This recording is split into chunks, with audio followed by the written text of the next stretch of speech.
Bien, rebonjour à toutes et à tous, chers collègues. Nous reprenons nos travaux cet après-midi avec l'audition de monsieur Philippe Knorre. Exact. Knorre, directeur général d'Orano. Monsieur le directeur général, nous sommes très heureux de vous accueillir et nous vous remercions d'avoir accepté de venir devant notre commission d'enquête présenter les activités de votre société.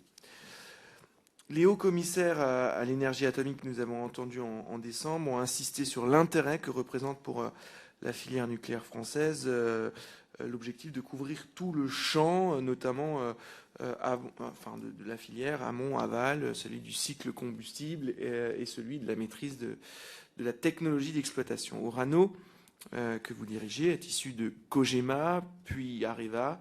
Nous avons d'ailleurs reçu avant vous Madame Anne Lauvergeon lors d'une précédente audition.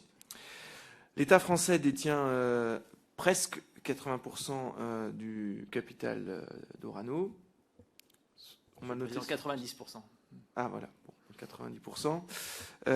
Et votre chiffre d'affaires s'élevait en 2021 à 4,7 milliards d'euros. Orano est fournisseur d'EDF, approvisionne en uranium, intervient en matière de fluoration, d'enrichissement, de traitement des combustibles usés, d'entreposage des combustibles usés. En attendant, les traitements font ainsi l'objet de contrats à long terme avec EDF. Si vos activités se situent à l'amont du cycle, les actifs miniers sont ainsi enregistrés dans votre bilan. Elles génèrent à plus long terme des opérations d'aval du cycle, démantèlement et de gestion des déchets, comme en témoigne le montant des provisions constituées à cet effet qui atteignent près de 7,8 milliards d'euros en 2021. La frontière amont-aval est d'ailleurs sujette à discussion, comme l'a rappelé le haut-commissaire à l'énergie atomique entendu par la commission d'enquête. Le recyclage est-il une activité d'aval ou d'amont du cycle dans le domaine nucléaire? Tout ça dépend également des évolutions futures de cette filière. Par ailleurs, Orano exerce ses activités à l'échelle mondiale. Le contrat signé du retour des déchets nucléaires allemands en porte un témoignage. Enfin, les installations d'Orano sont, pour leur implantation, leur transformation ou leur agrandissement, soumises à des procédures relativement lourdes et leur sécurité est relativement contrôlée. Votre audition par notre commission d'enquête permettra à nos membres d'avoir une vision plus précise des enjeux industriels portés par votre société. Je vais m'en arrêter là pour vous laisser la parole, mais avant cela, il me revient, conformément à l'ordonnance du 17 novembre 1958 relative au fonctionnement des assemblées parlementaires, de vous demander de bien vouloir prêter serment, de dire la vérité, toute la vérité et rien que la vérité. Je vous demande donc de bien vouloir lever la main droite et de dire « je jure ». C'est bien noté, mais écoutez, je vous laisse la parole pour un propos liminaire. Merci Monsieur le Président, Monsieur le rapporteur, Mesdames et Messieurs les députés. Vous avez déjà décrit Orano à grandes lignes. Je rajouterai un point qui est point important. Donc c'est des équipes en France de 13 000 personnes, 17 000 salariés au total dans le monde, qui portent des technologies sur lesquelles on reviendra, et une entreprise qui est exportatrice puisque 50% de notre chiffre d'affaires est réalisé en dehors de France, plus de 50%, entre 50 et 60% en fonction des années. Vous posez la question, et vous avez beaucoup avancé dans vos auditions sur souveraineté et indépendance, donc je pense qu'il y a déjà une relative convergence sur ce que ça veut dire, et en particulier dans l'industrie nucléaire, et en particulier en raisonnant par les contraires, par la contraposée, c'est-à-dire si on n'est pas souverain, de qui sommes-nous dépendants ou à qui sommes-nous inféodés? Et pour une entreprise, c'est une question extrêmement cruciale, au-delà même de ce que ça peut représenter pour la nation française. Et vous avez entendu dans les auditions la nécessité d'anticiper, la nécessité de résister au choc. Et je voudrais insister sur quelque chose voilà, nos concitoyens, c'est toujours difficile de bien réaliser que pour le nucléaire, le raisonnement sur l'indépendance, et qui a beaucoup mené au sujet des technologies propriétaires, des partenariats sur les technologies, de la maîtrise des compétences, de la maîtrise des flux de matière, justement un ordre de grandeur qui est très important pour raisonner sur les flux de matière, c'est que 100 grammes d'uranium naturel, c'est une tonne de pétrole. Alors bon, c'est des grammes, c'est des tonnes, mais ça veut dire qu'il y a donc un facteur 10 000. et qu'on a du mal à se représenter un facteur 10 000, mais pour bien raisonner, il faut imaginer qu'on est une dizaine dans cette salle et que le facteur 10 000, ce serait comme avoir la ville de Caen, l'ensemble des habitants de la ville de Caen ou la ville de Nancy dans cette salle. Donc un facteur 10 000, c'est juste énorme, et ça veut dire que l'énergie dans l'uranium est extrêmement concentrée, que l'approvisionnement de la France, qui représente 8000 tonnes, c'est l'équivalent de 300 conteneurs, même si ils ne viennent pas tous sur le même bateau, ce sont des flux physiques très faibles. Ça veut dire aussi que ça se stocke très bien et que sous différentes formes, on peut estimer que 2 à 3 ans de stock sont disponibles en général dans le monde et en particulier en France pour ses besoins, bien entendu sous le contrôle d'EDF et puis ceux dont nous pouvons disposer. Donc on n'est pas du tout dans les mêmes horizons de temps que sur des énergies fossiles, dont nous sommes pour le coup globalement très dépendants, puisque 3/4 de notre énergie, peut-être 2 tiers en France, mais au niveau européen, 3/4 de notre énergie est encore une énergie fossile. Donc notre vraie dépendance est aujourd'hui une énergie fossile. Voilà pour cette introduction sur le secteur nucléaire. Et pour Orano plus précisément, j'aurais voulu vous préciser effectivement que j'ai pris la direction générale à l'automne 2014, dans des conditions où le patrimoine industriel d'Areva, parce que c'était Areva à l'époque, était dans une spirale de surendettement, avec un cash flow négatif, donc des dépenses de cash supérieures aux rentrées entre 500 millions et 1 milliard d'euros par an.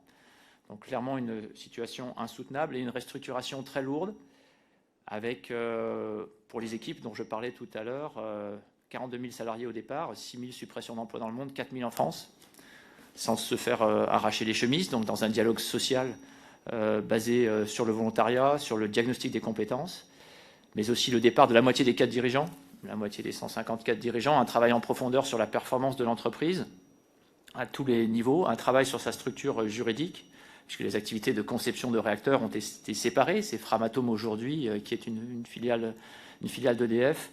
Une restructuration qui a eu le soutien de l'État, à la fois de manière dans la procédure et par des augmentations de capital fortes, qui ont permis, l'ensemble de ces mesures, avec l'aval de la Commission européenne, ont permis de préserver, puis maintenant de développer une capacité industrielle qui nous place dans les 3 meilleurs mondiaux sur chacun de nos secteurs sur lesquels je vais revenir. Après avoir réduit les effectifs, bloqué les salaires, nous embauchons aujourd'hui 1300 CDI par an en France, 1500 à 1600 au niveau mondial, et nous transformons l'entreprise à la fois en excellence opérationnelle pour qu'elle délivre ses projets, ses productions de manière de plus en plus fiable, mais également en digitalisant l'essentiel de nos processus, à la fois en conception, en jumeaux numériques d'exploitation, et en étant à la pointe technologique. On n'est pas le plus gros sur chacun de nos métiers dans le monde, mais pour nos clients, on est très souvent le plus avancé technologiquement sur certaines de nos spécialités, sur lesquelles je reviens rapidement. Les mines, vous en avez parlé. En termes de provenance de nos productions, celles que nous ensuite allons commercialiser, et à pleine capacité, parce que nous avons réduit les productions des mines sur les dernières années, compte tenu des conditions de marché. 5000 tonnes sur 8000 tonnes environ. 5000 tonnes à pleine capacité viennent du Canada pour Orano. 2000 tonnes du Kazakhstan, 1000 tonnes du Niger. Et nous ouvrons des pilotes de production en Ouzbékistan, en Mongolie. Et nous avons des partenariats de production également avec des mineurs situés en Afrique et en Australie.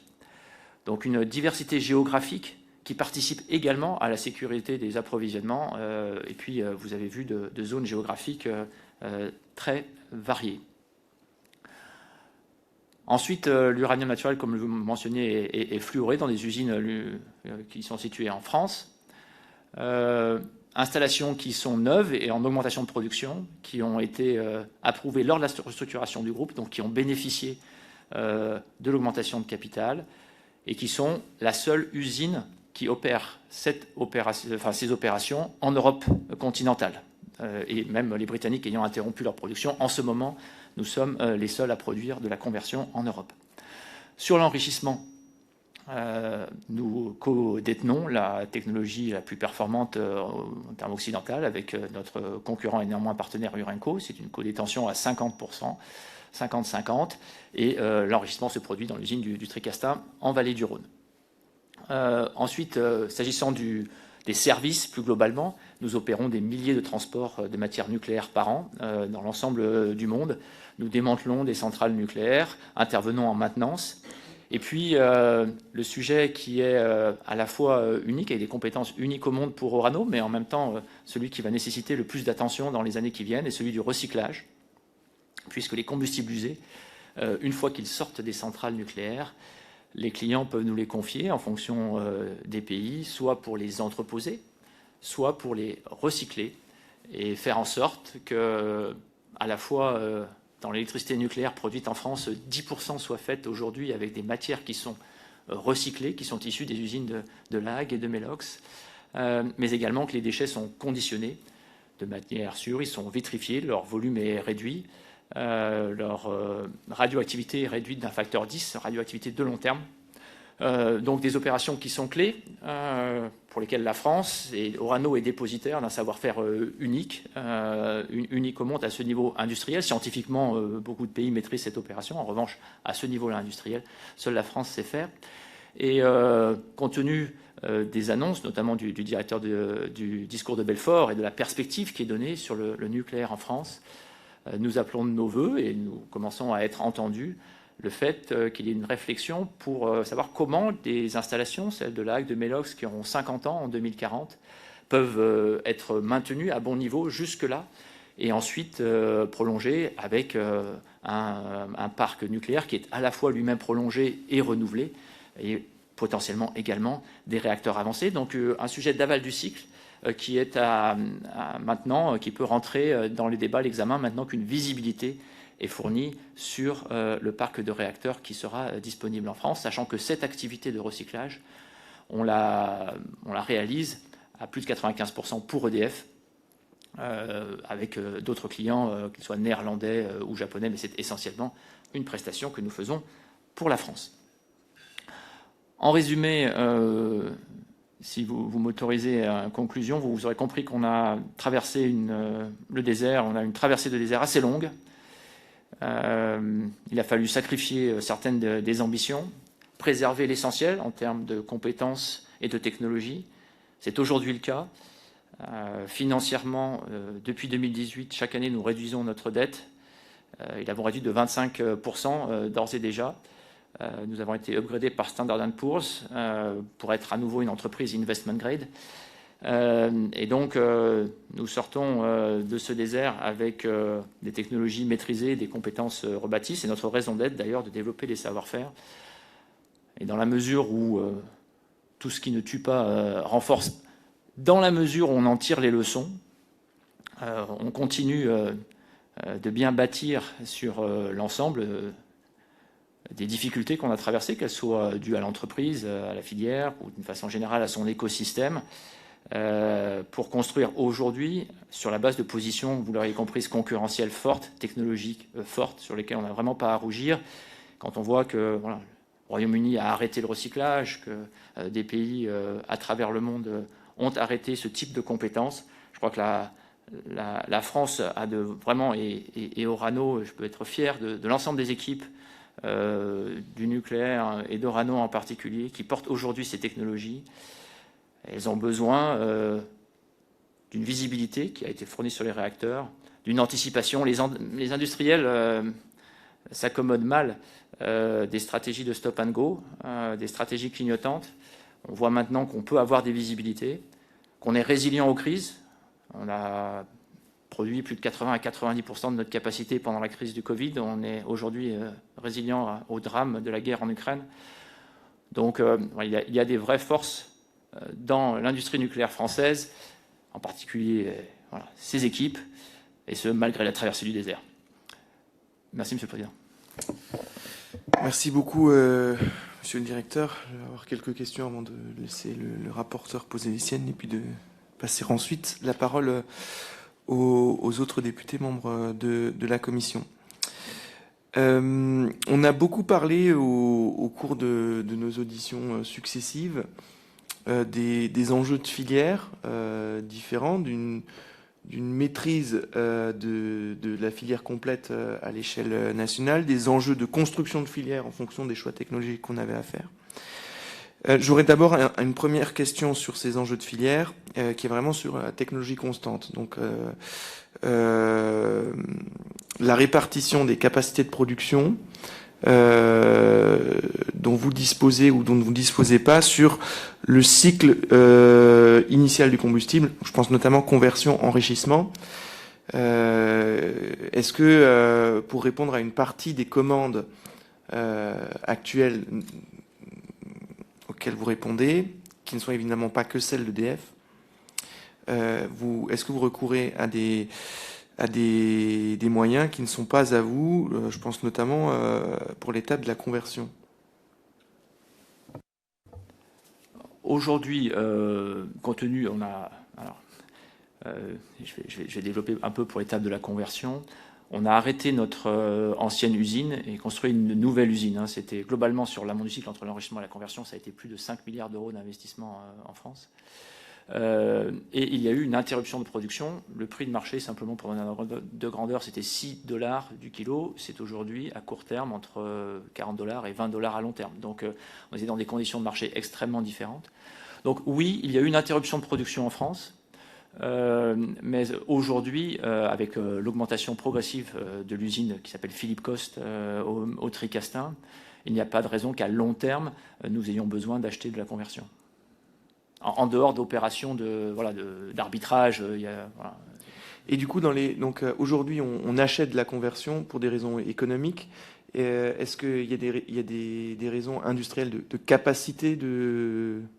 Non, il n'y a pas d'une façon générale, il n'y a pas de question de maîtrise technologique ou d'incapacité à faire.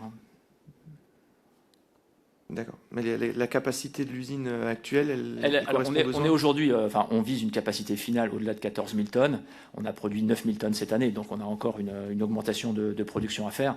On est 2 ans après le démarrage, donc voilà. Mais il n'y a pas de raison qu'on soit acheteur sur le long terme. Merci beaucoup. Du coup, j'en viens aux filières qui n'existent pas. On a beaucoup parlé de surgénération, de réacteurs à neutrons rapides, de Superphénix, d'Astrid.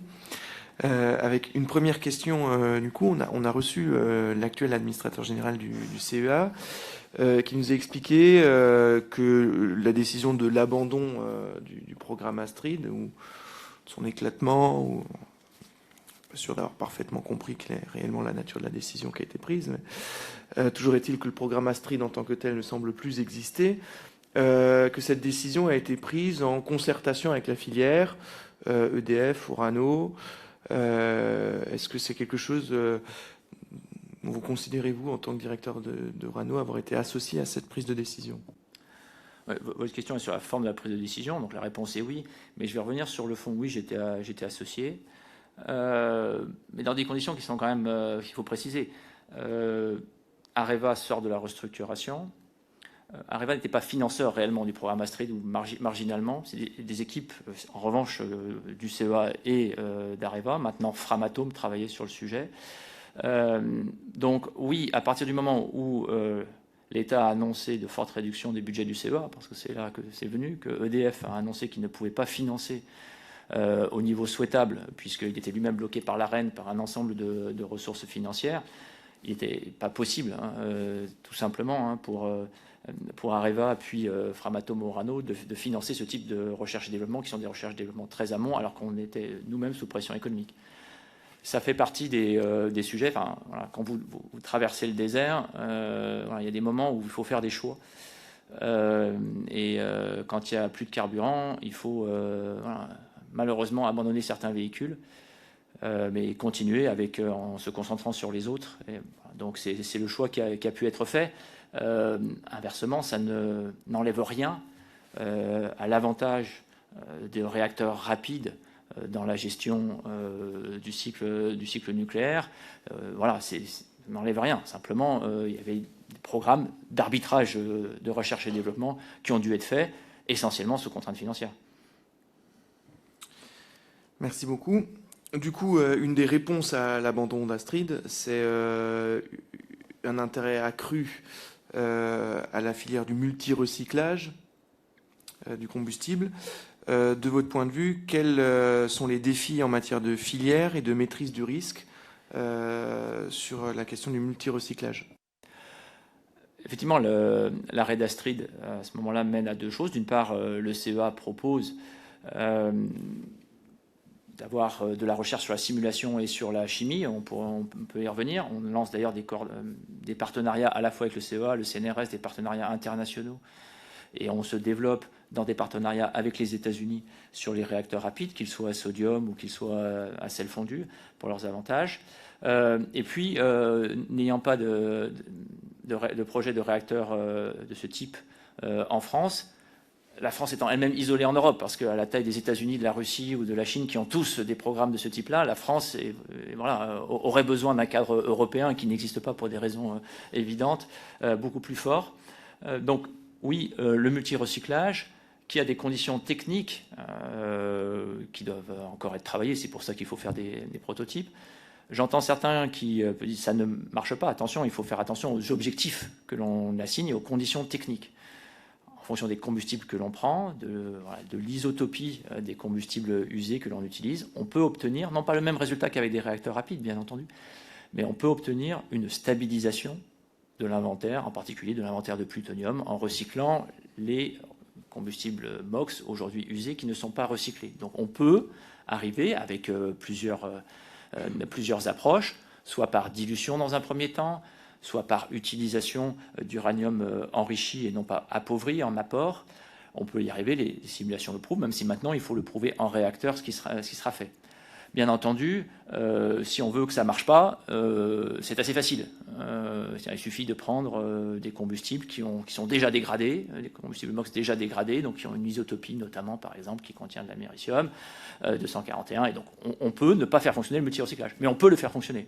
Donc c'est l'intérêt de stabiliser les inventaires de plutonium et d'économiser la ressource aussi, puisque je disais qu'on avait aujourd'hui 10% d'électricité faite à partir de matières recyclées. En recyclant l'uranium au-delà du plutonium et en allant vers un multi-recyclage, on peut aller dans des systèmes, alors on ne parle pas d'aujourd'hui, on parle des systèmes post-2040, dans lesquels on stabilise les inventaires et on a 30% d'économie de ressources, donc 30% de besoin d'uranium naturel en moins. Et la capacité à mettre en place la filière industrielle et la difficulté et le défi technique que représente le multi-recyclage, on a tous bien compris que recycler du combustible usé, c'est quand même pas l'opération industrielle la plus simple.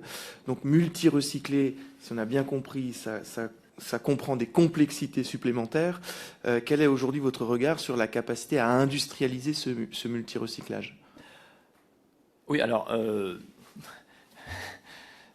j'allais dire, impossible n'est pas français. Et voilà, certes, le recyclage du combustible usé est complexe, mais il se trouve que la France le maîtrise. Donc, voilà, pour une fois que l'autoflagellation n'est pas complètement applicable, profitons-en. Donc, oui, le multi-recyclage a des défis. Il a déjà été pratiqué à titre de campagne pilote, c'est-à-dire au niveau de quelques dizaines de tonnes, alors qu'on fait 1000 tonnes par an à La Hague, donc on n'est pas dans les mêmes ordres de grandeur, mais ça a déjà été fait en dilution et pour refabriquer, parce qu'au fur et à mesure, le combustible usé se dégrade. C'est comme le papier, à force de recycler du papier, vous finissez par avoir des fibres que vous utilisez que vous ne pouvez plus utiliser pour écrire, mais bon, pour d'autres usages. Donc du carton ondulé. Donc effectivement, le vecteur isotopique va se dégrader. Donc soit vous apportez du plutonium de meilleure qualité et vous diluez votre produit multi-recyclé, soit vous apportez de l'uranium d'enrichissement. Ça peut changer les volumes. Ce qui change surtout, ça va changer la façon dont vous allez dissoudre ces matières-là. Une fois que les matières sont en solution, ça va être plus simple. Ça peut aussi changer les quantités, les flux, parce que par définition, dans un MOX usé, j'aurais peut-être dû le préciser, mais je vais faire un peu de... Dans un combustible usé qui est issu de l'uranium naturel, vous avez 1% de plutonium. Dans un MOX frais, vous avez 8 à 9% de plutonium, donc, et que vous allez retrouver en bonne partie dans votre MOX usé sous d'autres formes, mais vous allez retrouver 6, 7 fois plus de plutonium dans un MOX usé que dans un combustible UOX usé. Donc, par définition, vous avez une quantité que vous allez devoir gérer et savoir bien dissoudre, savoir gérer dans l'ensemble du flux. Et ça rejoint aussi la question de quel est le parc que je dois servir. Si je dois servir un parc de même taille, alors oui, ça fait des quantités impressionnantes. Dans un parc de taille plus limitée, dans certains scénarios RTE, malheureusement, le parc nucléaire a une capacité qui est 2 fois plus faible. Voilà, bon, il faut 3 ou 4 fois plus de plutonium dans le flux, mais inversement, le parc est plus faible. Donc il faut qu'on arrive à planifier, et c'est ce que je vous appelais tout à l'heure de mes voeux, à avoir une vision à 20, 30 ans du parc. De toute façon, le multi-recyclage n'est pas une urgence de demain matin. Donc il faut qu'on ait cette vision de long terme qui permette de bien dimensionner l'outil industriel. Mais au titre de l'ensemble des enjeux industriels, multi-recyclés et pose des défis également. Si on a des réacteurs rapides, ils auront des combustibles également innovants. Ces combustibles également innovants, si on souhaite les recycler, il faudra aussi adapter les outils industriels. Voilà, justement, vous ouvrez sur la question suivante que je voulais vous poser, puisque on a une forme de dialectique qui s'est installée où on a mis en balance soit filière RNR, soit filière multi-recyclage, sachant que les deux, d'un point de vue du combustible, sont des filières finalement à construire. Note que vous approuvez. Quel serait, sur une filière RNR, l'enjeu de votre point de vue sur le combustible, de construction de la filière? Qu'est-ce qu'on maîtrise, qu'est-ce qu'on ne maîtriserait pas? Sur quoi est-ce qu'il faudrait approfondir? Oui, alors il n'y a pas de raison en fait d'opposer les deux. Enfin, vous m'avez posé pourquoi le multi-recyclage est arrivé dans le débat. Je vous ai essayé d'expliquer.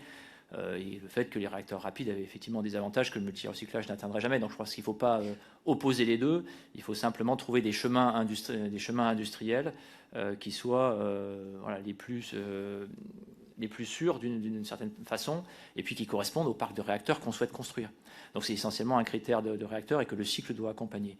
Maintenant, sur la question des réacteurs, il y a plusieurs sortes de réacteurs rapides avec des maturités technologiques extrêmement différentes. Donc, les enjeux ne sont pas tout à fait les mêmes. On a un avancement technologique sur les réacteurs à sodium, par exemple, en France, où la France a été leader mondial, qui est tout à fait différente des autres types de réacteurs. Maintenant, en tant qu'Orano, sur les réacteurs avancés, il y a plus de 50 startups dans le monde, qui sont, en particulier un bon nombre d'entre elles, qui sont aidées aux États-Unis, 10 qui ont été sélectionnées. Et on est fournisseur de 5 des entreprises qui, en fait, sont aidées par le gouvernement américain, dans quelque chose qui précède un peu France 2030, mais dans le même format, c'est-à-dire aider un certain nombre d'entreprises de concepts de réacteurs à émerger. Et puis, on est fournisseur des 2 qui ont été sélectionnés, et là, qui sont financés à hauteur de plusieurs milliards de dollars pour construire leur premier prototype. L'un d'entre eux étant un réacteur sodium par l'entreprise TerraPower de Bill Gates, qui elle-même développe un autre réacteur rapide à sel fondu. Donc là, avec du combustible liquide, pas du tout le même degré de maturité technologique, parce qu'un réacteur à sel fondu, dans l'histoire, il en a existé qu'un qui a fonctionné pendant 3 ans. Donc mais inversement, des enjeux, et vous posiez la question des enjeux technologiques, totalement différents, puisqu'on n'est plus sur un combustible nucléaire solide, mais un combustible nucléaire liquide. Et qui va poser de toute autre question, mais qui se rapproche plus que de ce que Orano peut faire en termes de vitrification, par exemple, en ayant des actinides et des produits de fission dans une solution qui, là, en l'occurrence, est un sel. Donc, la maturité de ces sujets, ces entreprises annoncent des prototypes pour le début de la décennie 2030, mais on n'est pas dans la maturité technologique la même du tout que, par définition, des EPR, EPR2 ou des réacteurs de petite taille SMR à eau légère.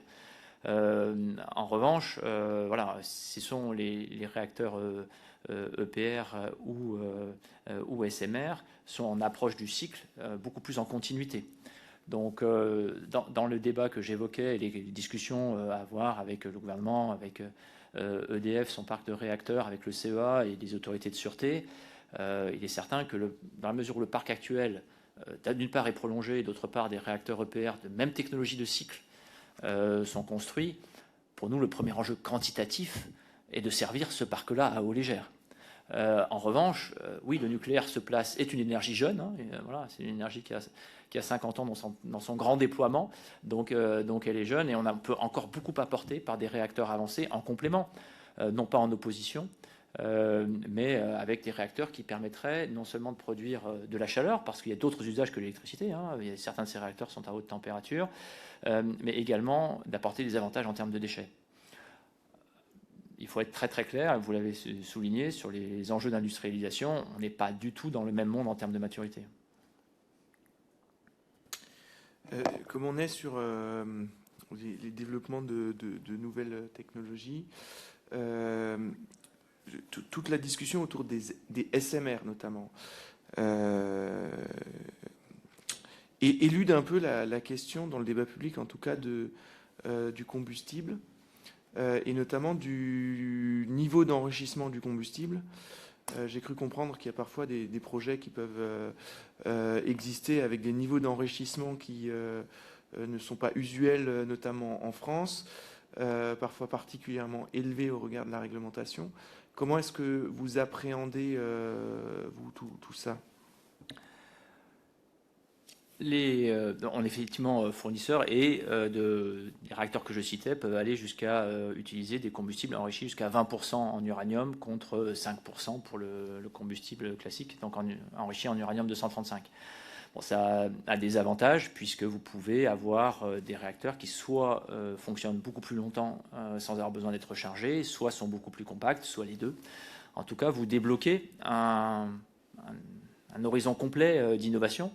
Et c'est bien ce que les États-Unis ont cherché à faire en levant cette limitation à 5% qu'ils avaient informellement imposée depuis plusieurs décennies. Donc voilà, on travaille sur les sujets. D'un point de vue technologique, en termes d'enrichissement, voilà, il n'y a pas de technologie différente à appliquer entre 5% et 20% que ce qu'on fait entre 0,7% qui est l'uranium naturel et le 5% qui est utilisé. Donc c'est une adaptation des usines, mais il n'y a pas de rupture technologique. Sur tout ce qui vient ensuite, que ce soit l'entreposage, le transport, la déconversion, c'est-à-dire le passage en forme solide, oxyde ou métal, qui peut être utilisé en réacteur. Là, en revanche, voilà, il faut des installations qui soient dédiées, mais là non plus, c'est pas. Il y a quelques barrières technologiques, mais qui, dans l'ensemble, ont toujours été maîtrisées, voilà, qui font partie de notre patrimoine technologique en tant qu'Orano. Certaines installations ont été arrêtées depuis 20 ans et ont été détruites. En revanche, on a encore les procédés. Donc, on se positionne. C'est aujourd'hui un marché qui n'existe pas, mais qui, en revanche, l'enrichissement, les matières enrichies à hauteur de 20% étaient uniquement d'approvisionnement russe. Donc, un certain nombre de clients, que ce soit réacteurs de recherche, que ce soit des réacteurs à but médical ou que ce soit des prototypes de réacteurs avancés, cherchent effectivement à trouver de nouvelles sources d'approvisionnement. Les États-Unis ont dégagé un budget de 700 millions de dollars sur ce type de sujet. Bon, aujourd'hui, dans France 2030, il n'y a pas de fonds pour cela spécifiquement, puisque France 2030 se concentre sur la conception de réacteurs et pas nécessairement sur le cycle qui y est associé.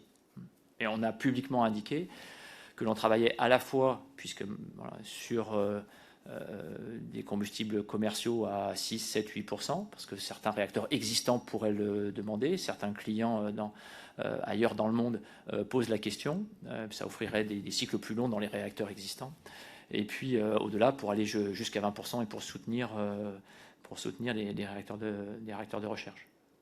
Actuellement, avec vos installations d'envergure industrielle, on va le dire comme ça, vous pouvez enrichir jusqu'à combien? Vous êtes autorisé à enrichir jusqu'à combien? Alors, 5%, mais ce sont des faibles modifications pour passer à 6, et globalement, le cadre réglementaire est relativement adapté à 8, mais en revanche, nous devons soumettre des dossiers aux autorités compétentes en fonction des pays. Du coup, une fois qu'on a enrichi, juste sur l'aval encore pour boucler l'aval, il y a un enjeu de rénovation de La Hague. Où est-ce qu'on en est? Comment est-ce que vous appréhendez cet enjeu au sein de l'entreprise? Est-ce qu'il existe déjà des chiffrages un peu précis, un groupe projet ou tout ça? On l'appréhende de manière nouvelle depuis le discours de Belfort et depuis l'ensemble des décisions qui s'échelonnent pour le parc nucléaire, parce que dans la programmation pluriannuelle de l'énergie précédente, celle qui a été prévue en 2020, le recyclage perdait une bonne partie de sa clientèle en France à l'horizon 2035-2040 avec la fermeture des réacteurs. Et donc il s'agissait essentiellement de tenir dans un contexte économique très tendu encore pendant une quinzaine d'années. Aujourd'hui, on n'a pas de solution, de plan tout fait. En revanche, on a depuis les 11 derniers mois procédé à une analyse des installations les plus vulnérables à leur vieillissement. On avait également beaucoup réduit les coûts de maintenance à Melox jusqu'à en réduire la production de manière trop forte et de manière subie. C'est-à-dire que on doit maintenant augmenter la maintenance et fortement, on a doublé les effectifs de maintenance et ses budgets pour réaugmenter la production de Melox. Donc, ce qu'on souhaite surtout, c'est que comme c'est un sujet de filière, c'est que l'examen puisse avoir lieu, comme il avait eu lieu pour le nouveau nucléaire France. L'État avait passé une commande à EDF s'il y avait un nouveau nucléaire en France, quelles devraient en être les conditions et les objectifs. Donc voilà, on pense que dans ce quinquennat, et je ne désespère pas du tout d'être entendu. Là-dessus, les discussions commencent pour avoir dans ce quinquennat une visibilité sur les avantages du recyclage et se poser la question. Les installations, elles ont une durée de vie en fonction des ateliers, mais elles auront 50 ans dans la décennie 2030-2040. Lesquels faut-il rénover? Lesquels faut-il prolonger? Que faut-il construire de neuf? Faut-il continuer le recyclage? Je suis convaincu que le recyclage a d'énormes avantages et sur le conditionnement des déchets et sur le recyclage des matières et donc l'économie de ressources. Un recyclage, ça coûte à court terme toujours plus cher que de ne rien faire. Bien entendu, donc il y a des aspects économiques aussi à traiter. Et on souhaite que, avec la filière, nous puissions faire des propositions au gouvernement dans les mois qui viennent, de façon à ce que dans les lois qui seront présentées au Parlement, ils puissent être clarifiés et la visibilité sur l'aval du cycle qui en a besoin, puisqu'il est dans un contexte qui n'est pas un contexte de marché mondial tel que l'amont, mais bien un contexte de service de durabilité, en particulier pour la France. Merci beaucoup. Deux dernières questions. Que représente le volume je parle en volume parce que je pense que ça parle plus de façon générale aux gens, d'uranium appauvri disponible en France, présent sur le territoire, que vous gérez, il me semble. Et du coup, est-ce que vous pouvez nous éclairer sur la façon dont il est stocké, entreposé, et quels enjeux est-ce que vous identifiez à ce niveau-là? Donc, il y a dans nos entreposages environ 300 000 tonnes. Alors, la densité est supérieure à 1, donc ça représente un certain nombre ce sont des hangars qui sont pas énormes. Il faut imaginer ça. Je sais pas si on peut comparer ça à un hypermarché ou c'est pas un entrepôt d'une grande entreprise de vente à distance. Qu'ils sont à la fois donc en vallée du Rhône et en région Nouvelle-Aquitaine. D'abord, ce sont des produits complètement inertes. D'ailleurs, comme c'est dans une zone rurale plutôt sympa en termes de biodiversité, la dernière fois, j'ai croisé à la fois des chevreuils et des renards autour des entreposages. Il y a quelles ressources surtout énergétiques ça représente, qu'on les utilise à terme dans des réacteurs rapides ou parce qu'il y aurait une difficulté sur l'enrichissement qui nécessiterait d'y avoir accès. Ça représente, si on les réenrichit, alors bien sûr ça coûterait plus cher que ce que ça coûte aujourd'hui, mais si on les réenrichit, c'est 60 000 tonnes d'uranium naturel, donc ce qui veut dire à peu près 7 à 8 années de consommation de la France. Donc c'est une mine potentielle, qui serait une mine chère, bien entendu, mais qui contribue également à sécuriser l'approvisionnement énergétique. Enfin, j'ai une dernière question. Vous avez réalisé un gros investissement industriel en fermant Eurodif et en ouvrant Georges Besse 2, donc votre usine d'enrichissement.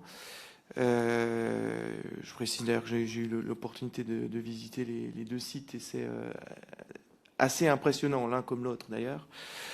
Et il y a un chiffre qui m'a marqué, c'est la consommation électrique et l'évolution de la consommation électrique, en passant d'un besoin de puissance de 2500 MW pour Eurodif à 50 MW pour Georges Besse 2. C'est-à-dire, grosso modo, qu'Orano a rendu, et ce serait bien que vous nous précisiez exactement l'année, l'équivalent de 3 tranches nucléaires au réseau national. Et je me demandais finalement comment tout ça a été pris en compte, notamment dans les scénarios d'évolution de la consommation d'énergie, parce que quand du jour au lendemain vous récupérez 3 tranches nucléaires qui n'étaient pas vraiment prévues, sans le dire à personne, enfin, ça peut bouleverser un peu la lecture qu'on a de l'évolution du besoin d'électricité à l'échelle nationale, quoi. Oui, alors, je suis pas tout à fait d'accord avec le sans le dire à personne. Enfin, je pense que ça s'est clairement vu à l'époque. Alors, est-ce que c'est 2010, 2011? Enfin, en tout cas, c'est début de la décennie. Je pourrais plus vous dire l'année exacte de l'arrêt d'Eurodif, mais en tout cas, c'est dans ces années-là. Effectivement, c'est pas anodin dans le moment de l'analyse de la demande. C'est pas non plus anodin en termes géographiques, puisque la France doit aussi s'analyser en termes régionaux, et que ce soit la région PACA, l'approvisionnement de l'Italie, enfin, cette zone-là est demandeuse de génération électrique. Donc voilà, à ma connaissance, même s'ils n'étaient pas dans les discussions, EDF et RTE étaient tout à fait demandeurs de récupérer cette production électrique. Comment ça a été pris dans les simulations et demande de, je ne peux pas vous répondre, j'étais pas sur ces sujets à l'époque. Mais c'est vrai que quand on visite, on peut voir l'évolution technologique qui a été faite, qui est incroyable. D'une façon générale, Orano opère des objets extrêmement technologiques qui ont la technologie de Formule 1, Formule 1 électrique, mais de Formule E, mais qui ont quand même la taille de cathédrale. Et là, on voit le passage d'une technologie de taille cathédrale gothique à une technologie très modulaire, très numérisée, avec de l'électricité haute fréquence, qui est quelque chose de tout à fait différent, et effectivement très économe en énergie. Enfin, c'est comme si en 2012, on avait construit 3 tranches nucléaires de 900 MW dans le parc national. Mais pour le coup, ça, on l'a pas dit dans les effets publics de l'évolution des scénarios. Et c'est vrai que ça peut masquer un certain nombre de réalités de la construction de ces scénarios. Enfin, c'est ma perception. D'une façon générale, oui. Les systèmes complexes sont difficiles à vulgariser, et donc on se focalise parfois sur quelques symboles, alors que la réalité est bien entendu un peu plus complexe et doit être présentée dans la nuance, ce qui est difficile, mais c'est notre job aussi de l'expliquer. Merci bien, monsieur le rapporteur. Alors là, il va falloir que vous coupiez votre micro maintenant pour le rapporteur. Je suis le seul qui puisse parler en même temps que vous. Merci Monsieur le Président, merci Monsieur le Directeur Général pour ces explications très précises sur un sujet assez complexe que nous essayons de prendre avec prudence et rigueur. Donc si je commets de mon côté des erreurs, je compte sur vous pour me corriger. Deux premières questions, je ne serai pas long sur l'entreprise Areva en l'occurrence. En général, pour avoir votre éclairage, la première sur ce qui a failli dans le fameux One Stop Shop qui avait été envisagé à l'époque. Je crois que vous avez été directeur de la stratégie d'Areva pendant un temps, sur ce qui explique selon vous que on ne puisse pas facilement avoir un modèle intégré et que finalement construire des réacteurs nucléaires soit réservé à des entreprises qui ont une très longue expérience, les compétences nécessaires et qui puissent se concentrer sur sur cet aspect-là, notamment avec les différents déboires, si j'ose dire, qu'on a pu connaître par le passé.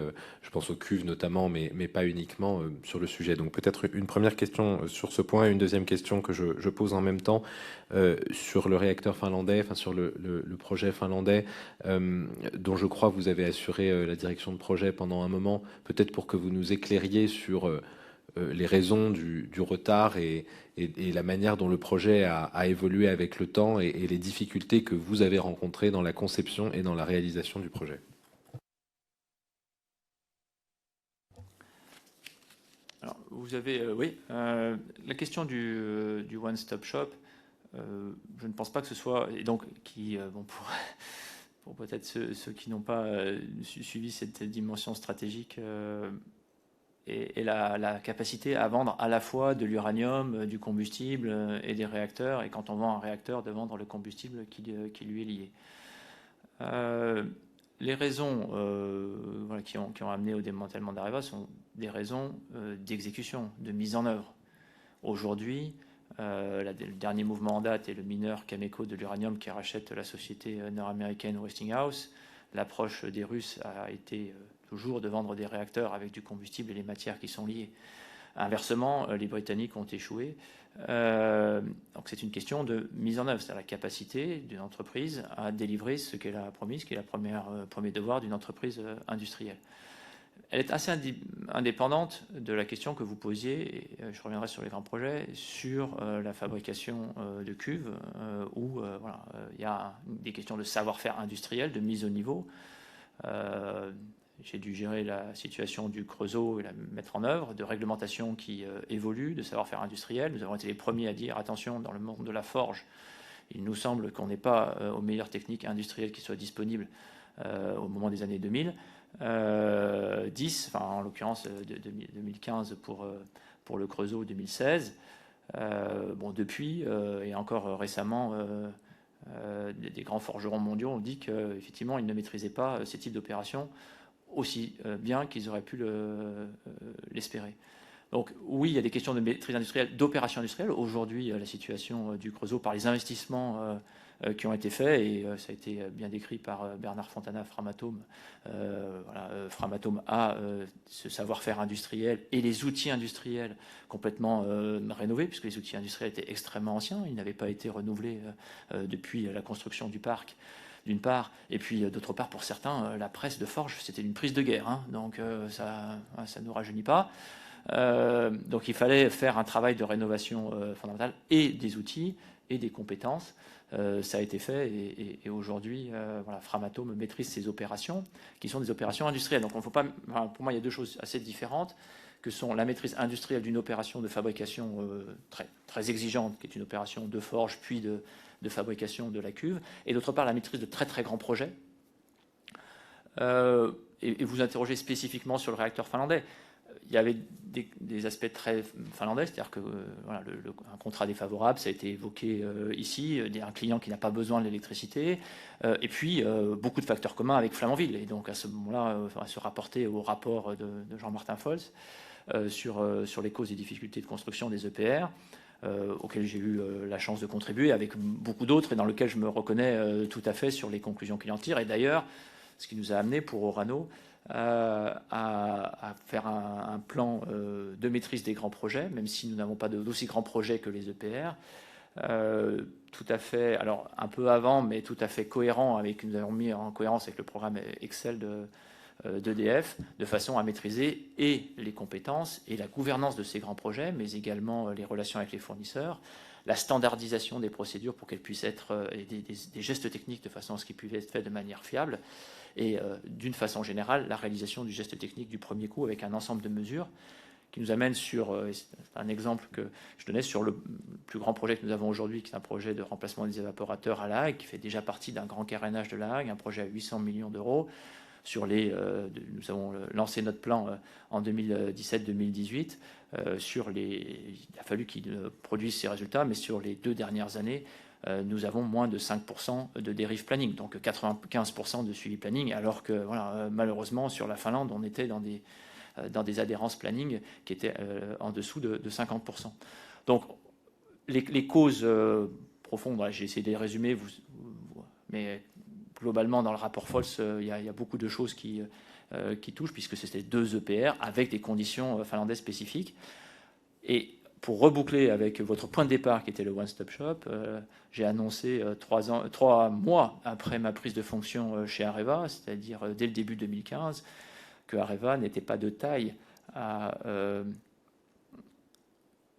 soutenir des projets de ce type-là, qui sont d'immenses infrastructures, des constructions de cathédrales. On imagine le Grand Paris, on imagine, enfin, l'EPR, rien qu'en acier pour les armatures, c'est 7 fois la masse de la Tour Eiffel. C'est des millions de composants, 10 000 vannes. Une seule vanne vous manque et c'est un monde qui s'écroule. Donc, c'est aussi un défi humain énorme. Donc, je voudrais à la fois ici faire part du traumatisme où ça a été professionnellement, de devoir construire dans ces conditions-là, et d'être appelé pour construire dans les conditions qui ont été décrites, c'est-à-dire avec un design qui n'était pas achevé, une supply chain qui n'avait pas une base technologique et industrielle, qui n'avait pas qui n'avait pas été à la même phase de la construction depuis 20 ans, et un ensemble de facteurs et de compétences qui avaient été perdus. Construction en l'international avant de construire en France. Enfin, voilà, à peu près tous les critères pour que ça fonctionne mal. Mais ne négligeons pas que voilà, le concurrent américain a eu des difficultés encore plus grandes. Donc, il faut que pas non plus là que la France jette le bébé avec l'eau du bain. L'EPR est construit pour 60 ans. Il est reconnu comme un produit extrêmement sûr par les autorités de sûreté. Ce n'est pas le seul réacteur qui peut répondre à la demande, je ne dis pas ça, mais les équipes qui ont traversé le désert en construisant ce réacteur, elles méritent le respect.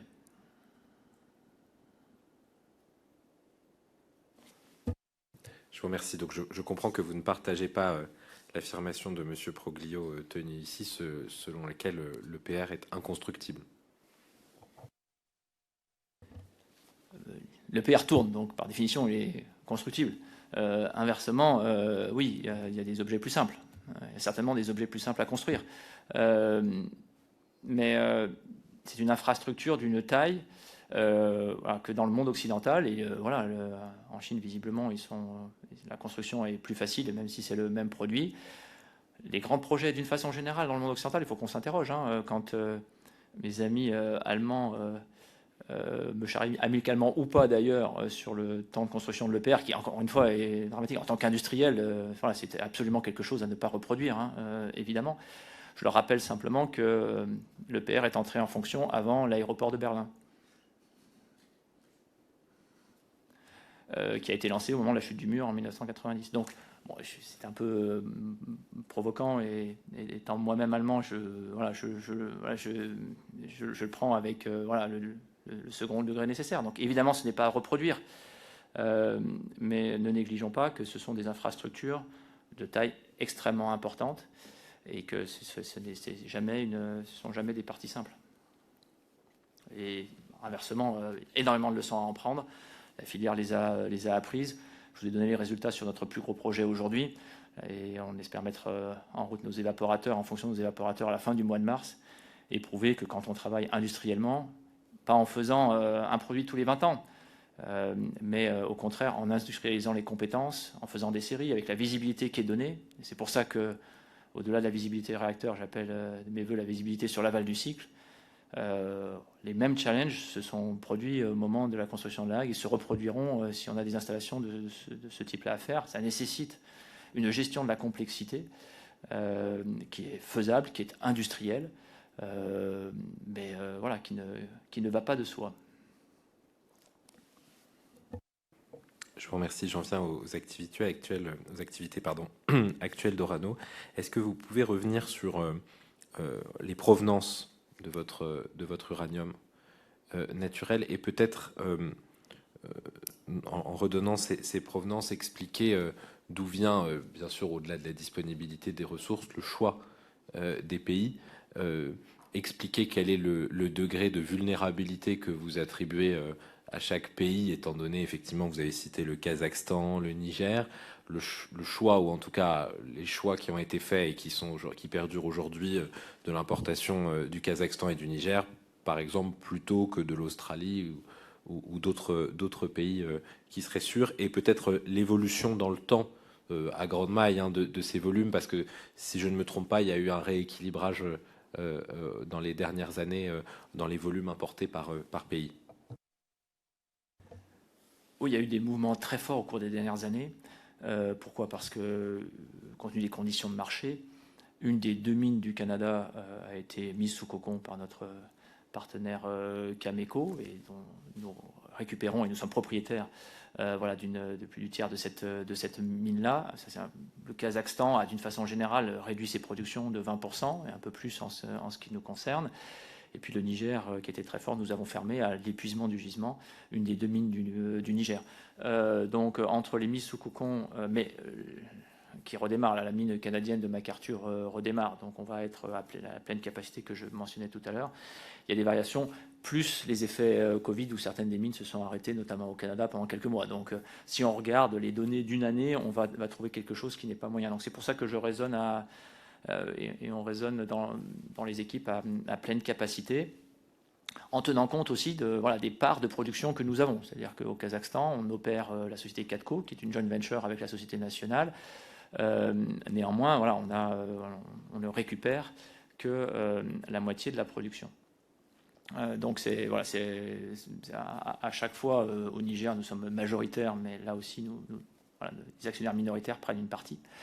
Donc c'est à pleine capacité, et typiquement dans un schéma qui sera dans quelques années, avec le redémarrage du Canada, avec l'obtention des autorisations au Kazakhstan, on sera dans les chiffres que je citais de 5000 tonnes venant du Canada pour Orano, 2000 tonnes venant du Kazakhstan, et puis 1200, 1300 tonnes du Niger, de la mine de Somaïr, avant le lancement du projet Imouraren au Niger, puisque à chaque fois, près de nos mines, nous développons aussi des projets, et nous sommes sur des pilotes, donc en Ouzbékistan et en Mongolie. La première chose à avoir en matière minière, c'est la qualité du gisement. Enfin, c'est la méthodologie, mais donc compte tenu des marchés, il faut être sur des gisements de classe mondiale, donc des gisements qui ont des coûts de production, de l'accès à la matière plus facile possible. De ce point de vue-là, le Canada a des minerais extrêmement riches. Le Niger a été un des premiers endroits où la France a trouvé de l'uranium, puisque Cominac, qui a fermé, avait 50 ans d'exploitation. C'est le cas de Somaïr, qui doit être à 53 ou 54 ans aujourd'hui.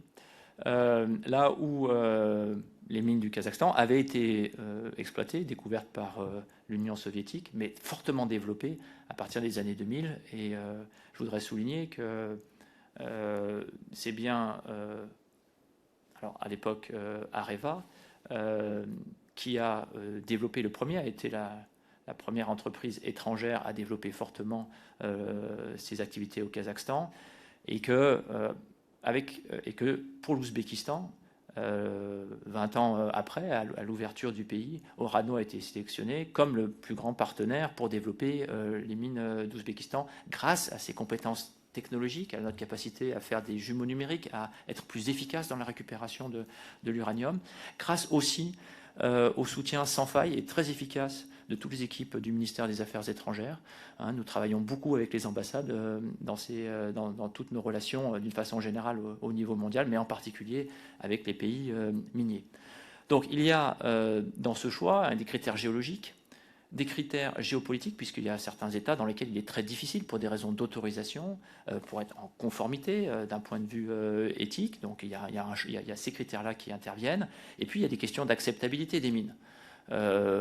Et pour l'Australie, alors au-delà de la distance, pour une entreprise minière de taille, par rapport à des très très grands mineurs, comme les compagnies Rio Tinto ou BHP, Orano, et l'uranium, c'est un marché qui est très très petit. Donc avoir des opérations en Australie n'est pas forcément le plus simple, mais également parce que les gisements qui faisaient partie de notre patrimoine industriel se sont heurtés à des questions d'acceptabilité locale, comme beaucoup d'activités minières, et en particulier Rio Tinto récemment a eu des difficultés en termes d'acceptabilité locale. Donc l'ensemble de ces critères rentrent en jeu. ce qu'il faut bien comprendre dans le paysage, c'est que nous devons être extrêmement performants en termes technologiques et en termes industriels. Et nous avons des coûts extrêmement compétitifs par rapport à nos concurrents, quand on examine les marges réalisées, les rendements réalisés. Donc vraiment des équipes à la fois géologiques, minières et technologiques très fortes, parce que nous sommes le seul grand mineur de l'uranium qui n'a pas de mine sur son pays d'origine. Le numéro 1 mondial, c'est le Kazatomprom au Kazakhstan, Cameco opère ses mines au Canada. Donc parmi les grands mineurs de l'uranium, nous sommes les seuls à opérer à l'extérieur. Et surtout pas du tout chez lui. Et alors sur ce point, est-ce que vous pourriez qualifier votre degré de préoccupation, d'une part sur la disponibilité de l'uranium dans les pays concernés en cas de crise géopolitique ou de chocs divers et variés non anticipés, et deuxièmement sur le prix en cas d'évolution du marché et dans un monde où on a un peu plus de 400 réacteurs construits et puis plus d'une cinquantaine en construction, avec une dynamique mondiale plutôt très favorable à la construction de nouveaux réacteurs.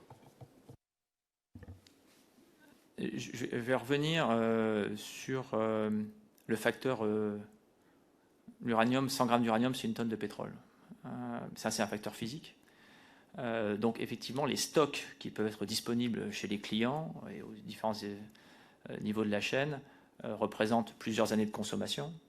Donc si une des sources d'approvisionnement qui représente 20 à 30% venait à défaillir, voilà, vous avez 20% qui vous manque, vous avez 2 ans de stock, ça vous permet de gérer une décennie et donc d'avoir le temps de vous retourner. Bon, évidemment, ce sont des chiffres moyens. Il y a des clients qui ont beaucoup moins de stock, donc eux peuvent être dans des situations et on va pouvoir avoir une volatilité sur les prix. Et puis d'autres qui sont beaucoup plus, qui ont beaucoup plus de stock et qui n'aborderont pas la situation de la même façon. Donc oui, on fait très attention à la géopolitique. L'uranium a plus de 40% dans des pays de l'OCDE en termes de réserve. Donc il y a quand même des amortisseurs. Donc il y a toujours une balance entre l'économique de court terme et la stabilité de long terme, ce qui nous a amené à être tout à fait d'accord avec la mise sous cocon de la mine au Canada de McArthur, puisque c'est une mine l'uranium reste en terre, de très bonne qualité. Donc quand les conditions de marché ne sont pas là, autant réserver une réserve sûre pour le long terme. Donc on est très prudent sur ces équilibres. Maintenant, on voit qu'en ouvrant le Kazakhstan, Ouzbékistan, Mongolie, en ayant des approvisionnements sur d'autres pays d'Australie et d'Afrique, voilà, si c'est pas la sécurité à court terme, le passage de l'hiver qui m'empêche de dormir, pas plus que l'hiver prochain. C'est vraiment, il y a une vraie diversité et géographique et de partenaires mondiaux qui nous permet d'assurer. Et puis des technologies. J'ai cité le cas extrême où il faudrait qu'on utilise de l'uranium appauvri. Alors au-delà du critère volume, je voudrais aussi insister sur un critère économique. Alors, quand vous produisez de l'électricité avec une centrale gaz, l'essentiel du coût du mégawattheure, même quand le gaz n'était pas cher, c'est le coût du gaz. Dans une centrale nucléaire, l'essentiel du coût, c'est la centrale elle-même. Ce qui fait d'ailleurs que l'essentiel de la valeur ajoutée est dans le pays où est la centrale. Ça fait de l'emploi en France quand il y a des centrales en France, parce que l'essentiel du coût est à la centrale. Ensuite, l'uranium naturel, c'est quelques pourcents du coût d'un mégawattheure nucléaire. Je parle bien du coût, je ne parle pas du prix actuel sur le marché court terme. Je parle bien d'un coût, donc c'est quelques euros. C'est quelques euros par mégawattheure. Donc même si vous multipliez le coût de l'uranium par 3, 4 ou 5, ce dont nous rêverions, vous n'allez pas révolutionner le prix de l'électricité nucléaire. Alors, maintenant, vous avez cité les crises géopolitiques, mais aussi le développement du nucléaire. Dans la mesure où on a besoin, suivant les scénarios, pour 2050, entre 5 et 10 fois plus d'électricité décarbonée. Dans ce 5 à 10 fois plus, le GIEC, l'Agence internationale de l'énergie, demande à ce qu'il y ait au moins un facteur 2 sur le nucléaire, fois 2,5. Ça veut dire qu'il y aura effectivement besoin de plus de ressources. Mais aujourd'hui, il y a un siècle de réserves et ressources sur l'uranium, même avec cette taille de parc nucléaire qui pourrait augmenter. Donc voilà, je ne suis pas... alors malheureusement, voilà, je ne prédis pas à long terme un prix de l'uranium qui monterait autant que d'autres ressources naturelles ont augmenté ces dernières années. Ceci étant, voilà, le plus haut historique de l'uranium a dû dépasser les $120, en exprimant en dollars par livre. Il est descendu à $20, il est aujourd'hui à $50. Donc oui, il y a bien une anticipation, au-delà des crises géopolitiques, il y a bien une anticipation que la demande va demander l'ouverture de nouvelles mines et que dans la décennie 2030-2040, il y aura plus de réacteurs nucléaires et qu'on consommera plus d'uranium. Bon, maintenant, le passage de $20 à $50 pour un électricien qui opère une centrale nucléaire, voilà, ça ne révolutionne pas le coût de son mégawattheure. Je vous remercie. Une dernière question sur cette partie rapide, parce que la question de la production énergétique nécessaire dans le cycle a été évoquée par le président, mais simplement pour que vous nous précisiez, enfin pour que vous précisiez au public l'impact écologique de l'extraction d'uranium et son éventuelle hétérogénéité dans les différents pays concernés. Alors, effectivement, le nucléaire est, de façon générale, bas carbone, avec, d'après les chiffres du GIEC, 12 grammes de CO2 par kilowattheure, à peu près à parité avec l'éolien. Une analyse en France montre plutôt 6 grammes. On va être assez dépendant d'une empreinte carbone qui est en bonne partie dans les mines, effectivement, parce qu'elle est dépendante de l'énergie, c'est-à-dire qu'elle est dépendante de l'énergie au Canada, elle est dépendante de l'énergie au Kazakhstan, et notamment au Kazakhstan, avec des énergies encore carbonées, au Niger également. Et donc, notre plan de réduction, nous-mêmes, de notre empreinte CO2, même si on fait partie des 6 grammes, 12 grammes, elle se concentre sur notre capacité à avoir de l'électricité décarbonée dans ces zones-là. On reste sur une énergie nucléaire qui, en termes d'emprise au sol, est très avantagée. On aura besoin de renouvelables, j'ai aucun doute là-dessus. Il faut développer le renouvelable. Voilà, en termes d'empreinte, on développe une nouvelle politique biodiversité également. En termes d'empreinte environnementale, on continue de diminuer encore, même si, et en particulier sur le carbone, le nucléaire a une empreinte extrêmement faible. Je vous remercie, j'avance dans le cycle. Peut-être pour que vous nous redisiez, parce que vous avez eu un échange précis avec le président tout à l'heure, mais que vous nous redisiez les différentes activités que vous avez à La Hague et à Marcoule, et que vous reprécisiez le pas de temps dont vous parliez tout à l'heure sur le besoin de rénovation ou d'extension des capacités et le rôle que devraient ou pourraient avoir les pouvoirs publics en la matière. Vous me laissez une journée ou je vais essayer d'être le plus concis possible, parce que voilà, ce sont des sujets effectivement de long terme. Aujourd'hui, d'un point de vue réglementaire d'abord, ou du point de vue de la PPE et du point de vue du pas de temps, l'horizon de temps qui est indiqué, c'est 2040 pour les activités de recyclage en France, sans préciser si ensuite elles sont prolongées ou arrêtées, mais en tout cas, elles doivent se prolonger jusqu'en 2040. Après, il faut voir à quel volume, et il est clair que la perspective de rester sur le nouveau nucléaire France double quasiment les volumes que devrait encore traiter La Hague à cet horizon-là. Aujourd'hui, à La Hague, donc, sortent des réacteurs nucléaires d'EDF environ un camion de combustible usé tous les 2 jours. Donc, pour imaginer, c'est 200 camions par an, 200 transports par an qui arrivent à La Hague. Ça représente 1000 tonnes, je reviens aux tonnes, en ordre de grandeur, 1000 tonnes de combustible usé. Ces combustibles usés sont donc découpés en morceaux de façon à accéder à la matière qui est à l'intérieur. Cette matière est dissoute. Les 4% de déchets ultimes sont conditionnés dans une matrice de verre. La structure métallique de l'assemblage lui-même est également conditionnée. Et au total, l'ensemble de ces déchets représente, pour les déchets vitrifiés, en revanche, environ 200 mètres cubes par an. C'est-à-dire qu'il faut plusieurs années pour remplir une piscine municipale. Donc ça, c'est pour les déchets qui sont conditionnés à La Hague. Ensuite, les matières nucléaires, le plutonium, c'est 1% de plutonium dans ce qu'on récupère comme matière. Donc lui est transporté vers Mélox, donc dans le Gard, sur le site, à côté du site CEA de Marcoule, pour fabriquer à nouveau, en le diluant d'un facteur 10, du combustible, qui est appelé donc du combustible MOX, dont on produit environ, à pleine capacité, 100 tonnes par an, et cette année, on a produit 60 tonnes. Donc voilà, c'est pour cette partie.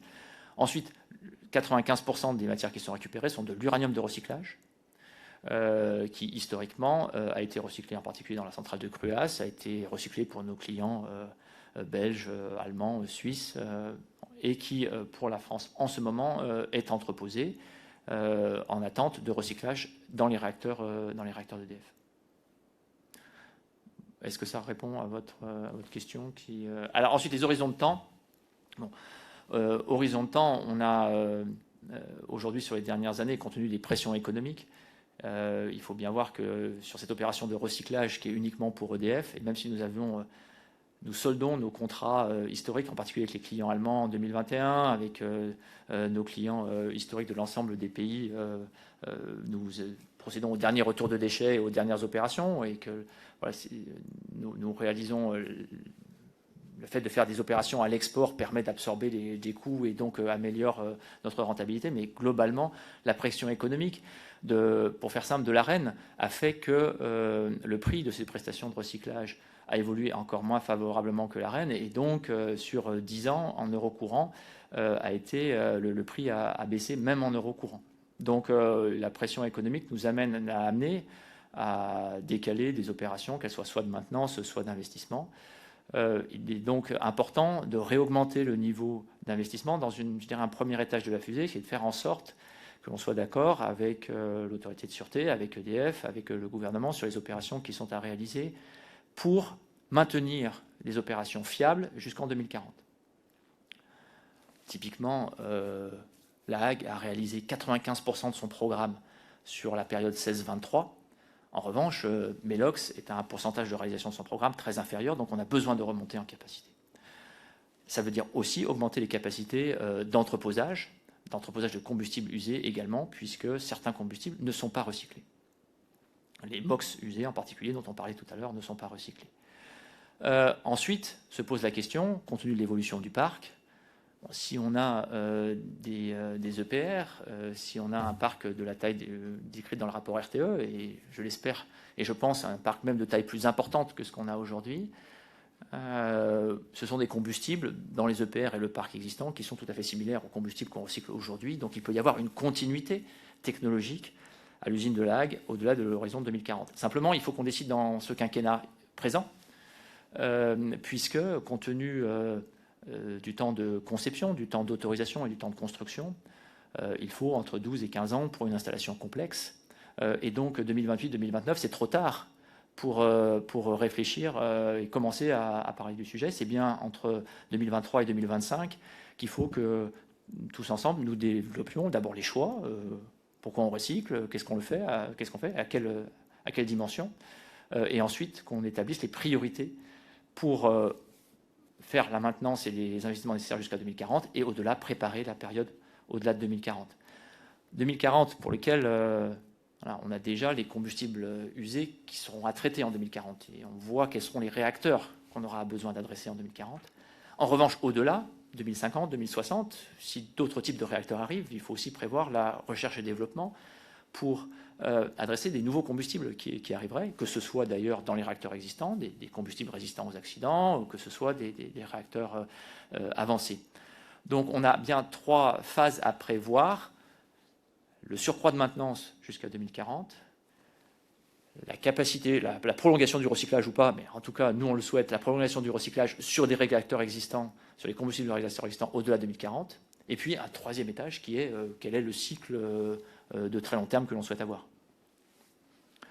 Alors, sur le 3e étage, ce qu'il faut décider maintenant, c'est plutôt quels sont les programmes de recherche et développement qui sont à mener pour que, en 2030-2035, on puisse décider de ce qu'on souhaite avoir en 2050-2060. C'est la parfaite transition avec mes questions sur la fermeture du cycle. Je rebondis aussi sur ce qui a été dit tout à l'heure sur le fait que l'actuel administrateur général du CEA, dans la discussion qu'on avait sur la transformation la décision de la non-décision de faire un démonstrateur Astrid, c'était qu'on n'avait pas assez avancé sur la fermeture du cycle et sur le cycle du combustible lui-même. Donc je m'adresse au directeur général d'Orano pour savoir quels seraient aujourd'hui les besoins. Enfin, est-ce que les besoins de recherche sont, à votre sens, est-ce que les capacités de recherche et la recherche menée est, à votre sens, suffisante pour avancer à un rythme important sur la partie R&D sans obérer, sans prendre un retard trop important vis-à-vis des principaux concurrents qui, eux, certains ont déjà produit de l'électricité? Si vous voulez me faire dire que le budget du CEA est-il suffisant, la réponse est non. En ordre de grandeur, est-ce que vous pouvez nous dire s'il est un peu insuffisant ou s'il faudrait, pour adresser la question, du l'anglicisme, mais pour traiter correctement la question de la fermeture du cycle, et là encore, hein, on ne parle pas d'une affaire industrielle d'un réacteur à neutrons rapides, mais simplement être prêt, avec un pas de temps qu'on vous laissera aussi déterminer. Ce sont que des questions très simples, mais comment est-ce que vous estimez ces deux aspects? Et je suis pas budget du CEA première langue, donc, mais j'essaie simplement de raisonner avec la vision. Orano confie l'essentiel de sa recherche et développement d'aval du cycle au CEA, donc, et l'essentiel de notre budget de recherche et développement, en tout cas dans le nucléaire, et justement sur l'aval du cycle, puisque les technologies en termes d'enrichissement et de conversion sont aujourd'hui claires. Bon, bien sûr, on a des budgets d'exploration et de jumeaux numériques, mais c'est sûr que d'un point de vue technologique, c'est l'aval du cycle qui concentre l'essentiel du budget de recherche et développement, 3% de notre chiffre d'affaires, plus de 100 millions d'euros. Si on est dans de la recherche et développement, pour notre partie, je donne juste l'ordre de grandeur pour notre partie, on voit bien qu'il faudrait doubler cette ordre de grandeur. Mais d'une façon générale, l'investissement dans l'aval du cycle, c'est aujourd'hui 2 à 3 euros par mégawattheure. Pour renouveler complètement notre approche sur les décennies qui viennent, on sera probablement obligé, en ordre de grandeur, mais vraiment en ordre de grandeur, et le plan industriel doit être développé, de doubler simplement quand on regarde la valeur des usines.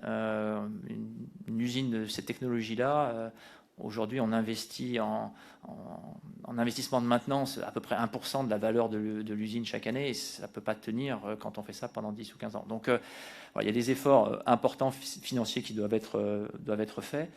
Ensuite, une partie du budget du CEA dans le nucléaire est consacrée au démantèlement, etc. Donc, vous pouvez avoir des effets, des multiplicateurs. Si vous augmentez le budget du CEA, il pourra consacrer encore plus à la recherche. Bon, ça, c'est vraiment avec le CEA et ses ministères qu'il faut évoquer. Mais en tout cas, pour nous et pour la R&D, il y a des montants. Maintenant, une entreprise technologique qui dépense seulement 3% de R&D, c'est quand même encore très faible. Moi, je considère qu'on a encore de marge de manœuvre, et c'est bien pour ça que dès 2018-2019, on a souhaité travailler avec CEA, CNRS et les startups, en particulier aux États-Unis, sur des nouvelles technologies. Ensuite, bien le sujet de la réalisation de prototypes industriels. Et là, tout de suite, on peut rentrer dans d'autres ordres de grandeur, mais on n'est plus dans un budget vraiment de R&D, mais réalisation d'objets. Et on retombe sur des questions de dimensionnement de France 2030, de budget d'Astrid à l'époque, etc., qui sont des budgets de construction. Il ne faut pas oublier que dans ce type d'objet, mais y compris le PR, 80% des coûts ne sont pas liés au procédé lui-même. C'est du béton, ce sont des tuyaux de très haute qualité, du contrôle-commande, des ordinateurs, mais ce n'est pas du pur nucléaire. Donc le passage de la R&D à l'objet industriel entraîne des investissements qui sont bien supérieurs. Merci. Et une toute dernière question, parce que forcément la conjoncture actuelle s'y prête. Sur la Russie, sur 2 points qui concernent la Russie. Le premier, c'est la dépendance à la Russie pour l'uranium de retraitement, que je vous laisserai peut-être repréciser. Et puis la deuxième, pour faire écho simplement à un échange que nous avons eu avec Madame Lepage mardi, sur le fait que la France envoie une partie de son uranium retraité qui reste en Russie, qui n'est pas un déchet au sens de la loi et qui fait l'objet d'un contrat avec Rosatom. pour bien clarifier le fait qu'en aucun cas, Orano et l'ensemble des acteurs français ne se servent de la Russie comme une entreprise, comme un lieu de stockage, et de la Sibérie en particulier comme un lieu de stockage de déchets nucléaires. Alors sur cette dernière question, on l'a communiqué, donc on peut, voilà, donc il n'y a vraiment aucun problème sur le sujet. Nous avons de l'uranium de recyclage qui effectivement a été vendu historiquement à Rosatom. Le dernier transport de ce contrat a eu lieu en septembre dernier, donc nous n'avons plus de transport prévu sur ces matières. Et nous avons à la fois la connaissance technique du fait que cette matière peut être recyclée dans les réacteurs russes, qui était le plan des Russes, et d'autre part, l'assurance écrite et l'engagement, et également, bien entendu, qui a été communiqué du client sur le fait qu'il l'utiliserait dans ses propres réacteurs et non pas pour un stockage final tel que vous le décrivez. Donc, voilà ce que je peux dire sur ce point, qui sont des camps. Alors, puisqu'on est dans des sujets de souveraineté et d'indépendance, on parle en ce qui concerne Orano, j'ai eu à connaître un contrat de ce type-là, donc en termes de quantité par rapport aux 8000 tonnes d'uranium naturel par an, c'est tout à fait marginal. Néanmoins, on s'est assuré que c'était bien à but de recyclage et pas à tout autre but. Alors, ça, c'est sur votre deuxième question. En fait, si je reviens sur la première, il y a un arbitrage économique très clair qui a été fait par EDF, qui est propriétaire des matières. Il ne faut pas oublier que nous sommes prestataires de services de recyclage, mais que ce sont nos clients qui sont propriétaires des matières. Lorsque EDF, les prix ont été très bas, EDF a arrêté le recyclage dans la centrale de Cruas, puis quand les prix de l'uranium ont remonté, c'est à nouveau posé la question. Il n'y a pas d'enjeu technologique, au sens où, historiquement, la France a recyclé son uranium. L'installation a été arrêtée au début des années 2000 parce que voilà, c'était à la fin de la vie. Et au moment, dans le milieu de la dernière décennie, il a fallu s'interroger. Les Russes, qui disposaient d'ores et déjà d'installations, ont été capables d'offrir des prix que nous n'étions pas en mesure de suivre. Pas tellement sur l'enrichissement. Une partie de l'usine Georges Best II au Tricastin a été prévue pour réenrichir de l'uranium de recyclage, mais aussi parce que le rouble avait été dévalué d'un facteur 2 suite au début de la guerre en Ukraine, en fait, en 2014, et la crise énergétique, donc les prix offerts par les Russes étaient très faibles, mais également parce qu'ils disposaient d'installations de conversion, donc l'étape préalable à l'enrichissement, ce qui n'était pas notre cas, il fallait la construire, et que EDF, qui finance le recyclage de son uranium, a considéré que c'était trop cher. Maintenant, quand vous regardez les volumes concernés, par définition de l'uranium de recyclage réenrichi, ça ne peut considérer qu'être que 7 fois moins ou 8 fois moins que de l'uranium naturel dont vous avez besoin au début. Donc, c'est bien de recycler. C'est important d'avoir une filière de recyclage, mais ça ne crée pas de dépendance. D'ailleurs, en ce moment, il n'y a pas d'uranium de recyclé. C'est pas pour ça que ça crée de problème. Maintenant, on souhaite qu'il y ait des exutoires. EDF et nous examinons la question, mais c'est EDF qui a l'arbitrage technico-économique de savoir quels sont les prestataires. Nous ne sommes pas les seuls à pouvoir construire une usine de conversion d'uranium de recyclage. D'autres opérateurs, y compris non russes, pourraient construire une usine. Donc voilà, c'est une discussion, mais qui rentre, je pense, c'est un des aspects de la vision industrielle de long terme de l'aval du cycle dont je parlais tout à l'heure. C'est-à-dire que quand on se projette à 2040, 2050, 2060, y compris jusqu'à 2040, que se passe-t-il sur l'uranium de recyclage? En tout cas, aujourd'hui, j'ai décrit de la meilleure façon possible ma connaissance du sujet. Merci beaucoup. Monsieur Dubois.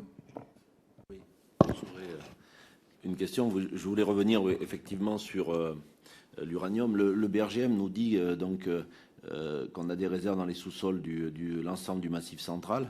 Est-ce que pour des mesures de résilience, on voit bien, ça a été évoqué tout à l'heure par le rapporteur, donc sur ces 5000 tonnes donc, produites au Canada, mais surtout les 2000 tonnes du Kazakhstan et les 1000 à 1300 tonnes du Niger, ce qui ne serait pas important alors on entend bien que c'est sûrement sur les coûts de production, mais est-ce qu'il ne serait pas important dans le cas d'une résilience et par rapport à des coûts de développer une industrie minière donc sur le sol français, et donc ça pourrait peut-être être rassurant.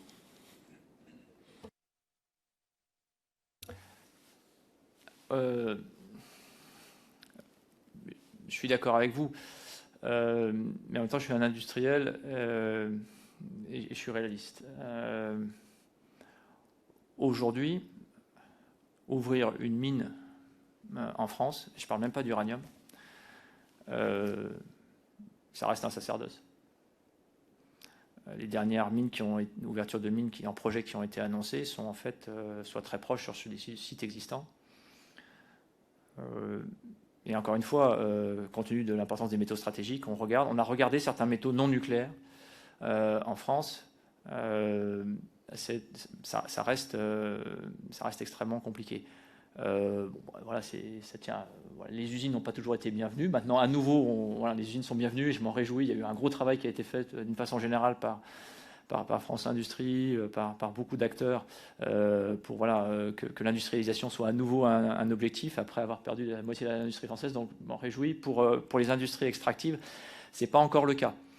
Et je voudrais vous dire, y compris attirer l'attention du Parlement là-dessus, sur des biais qu'on peut avoir en France. On a regardé des métaux stratégiques et très concrets sur lesquels des gisements, y compris identifiés par le BRGM, sont connus. Bon, voilà, on a une approche de demande d'autorisation qui peut se demande permis d'exploration dans certains pays qui se fait en quelques clics. Un permis d'exploration, il n'y aura pas à peine même pas de forage, simplement de reconnaissance ou des forages. En France, il faut plusieurs mois pour élaborer un dossier. Vous n'êtes pas sûr des suites. Et puis quand même le dernier code minier a été modifié, on a interrogé l'administration sur pourquoi ça devenait encore de plus en plus compliqué pour faire des mines en France. Et parce qu'in fine, on ne comprenait pas les obstacles, les autorisations. Et on nous a répondu, oui, mais vous comprenez, on a des problèmes avec leur paillage en Guyane. Et loin de moi l'idée d'attaquer l'idée que la République est une et indivisible, mais on aurait besoin beaucoup de discernement pour que de l'exploitation industrielle raisonnable. Et il y a eu l'industrie, Orano s'occupe de 200 anciens sites miniers en France, et on le fait avec le plus grand sérieux, et les préfets savent où nous trouver. Ça n'a pas été le cas de toutes les entreprises minières historiques. Mais en tout cas, il faudrait pouvoir avoir du discernement dans un objectif stratégique, un objectif d'indépendance, avec une bonne démarche d'acceptation locale. Mais il fallait, sur le cas que je vous cite, il fallait des mois de procédure pour obtenir un permis, des dizaines de millions d'euros d'investissement, pour, au bout de 8 ans d'études, avoir le gisement remis en concurrence, et vous n'étiez pas sûr de l'exploiter, et finalement 30 ou 40 millions d'euros de chiffre d'affaires. Donc ça ne fonctionnait pas. Donc il faut vraiment prendre un énorme élan pour ouvrir une mine en France. Madame Lernos. Oui, merci. Puisqu'on est sur le sujet des mines et que vous évoquez les difficultés d'ouvrir ou d'exploiter des mines en France, vous l'avez évoqué. Vous avez sous votre tutelle également les anciennes mines qui ont servi à fournir en uranium la France. Il semblerait, en tout cas dans des enquêtes qui ont été menées, qui reviennent sur le cas de 3 anciennes mines, celle de la Commanderie, celle de Belzane, celle des Bois Noirs, où des interrogations sont soulevées concernant le traitement des résidus des minerais d'uranium par Orano, et qu'il y a notamment des fortes inquiétudes autour de l'étanchéisation du site et la contamination des eaux souterraines. Qu'est-ce que vous avez fait, puisqu'on peut effectivement parler de la complexité, mais c'est simplement peut-être la protection et le droit de l'environnement et de la santé des riverains.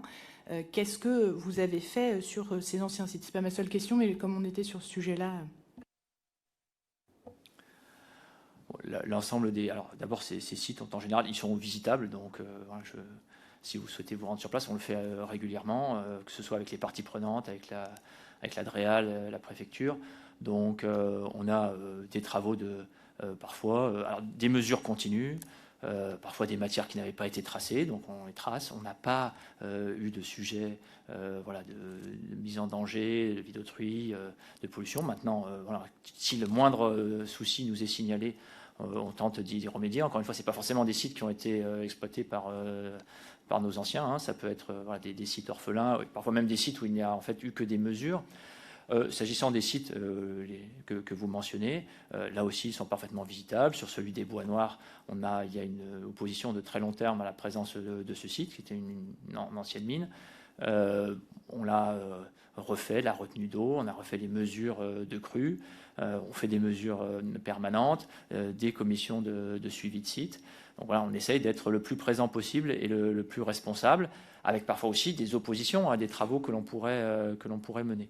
Donc aujourd'hui, on est présent responsablement, on a des objectifs aussi, des enquêtes de satisfaction auprès des parties prenantes locales. Voilà, je peux pas vous en dire plus que de dire qu'à chaque fois, on prend les mesures.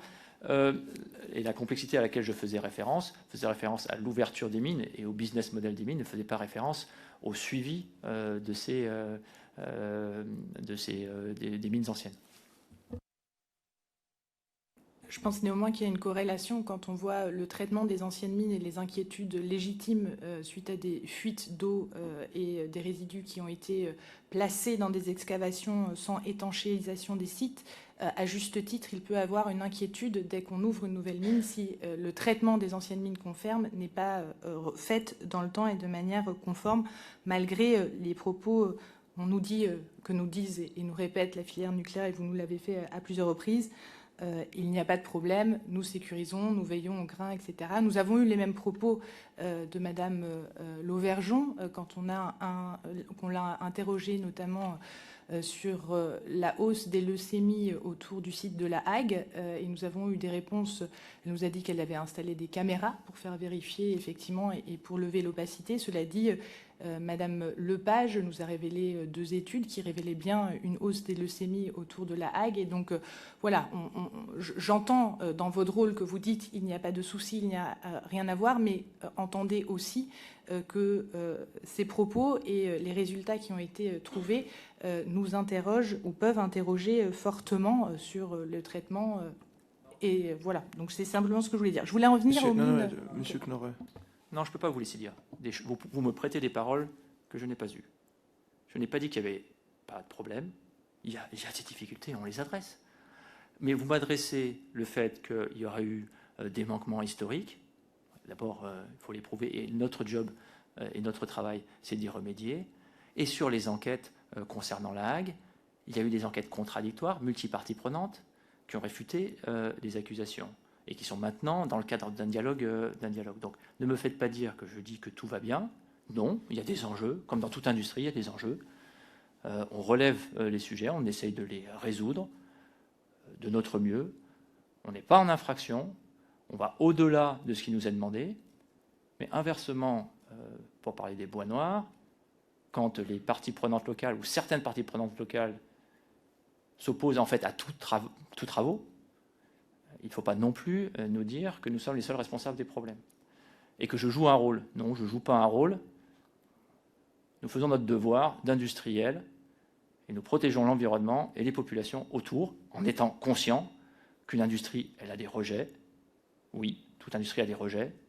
Le zéro déchet, on le cherche et on a diminué de manière incroyable nos rejets. Voilà. L'impact des rejets de la Hague, c'est moins qu'un aller-retour en avion. Alors, on fera de moins en moins d'allers-retours en avion, très bien, mais c'est aussi moins qu'un scanner thoracique. Donc, ne me faites pas dire qu'il n'y a pas de problème. Bien sûr qu'il y a des impacts. Toute industrie a un impact. Mais en revanche, on est là pour l'adresser de manière tout à fait sérieuse, et c'est ce qu'on fait. Madame Lernos. Je voudrais après sur le démantèlement aussi, mais juste rester sur les mines, notamment puisque ça tient à l'indépendance et la souveraineté énergétique française. Je vous en prie, Madame Lernos. Sur les mines au Niger, vous devez le savoir, le groupe Areva a bien été en infraction puisqu'il a été condamné en 2012 après la mort d'un ex-salarié d'une mine d'uranium au Niger.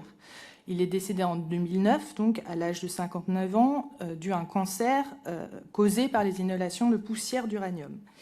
Concernant la mine d'Arlit de Cominac, qui est filiale d'Orano, qui se trouve au Niger, vous devez aussi savoir que les ex-employés ont porté plainte contre X pour homicide et blessures involontaires liées à l'extraction d'uranium. J'aimerais avoir votre position sur ce sujet-là. Vous semble-t-il inévitable que pour aller chercher de l'uranium, faire tourner nos centrales, la France doit bafouer les droits humains dans des pays disposant de réserves d'uranium. Tout cela pour nous permettre d'avoir de l'électricité.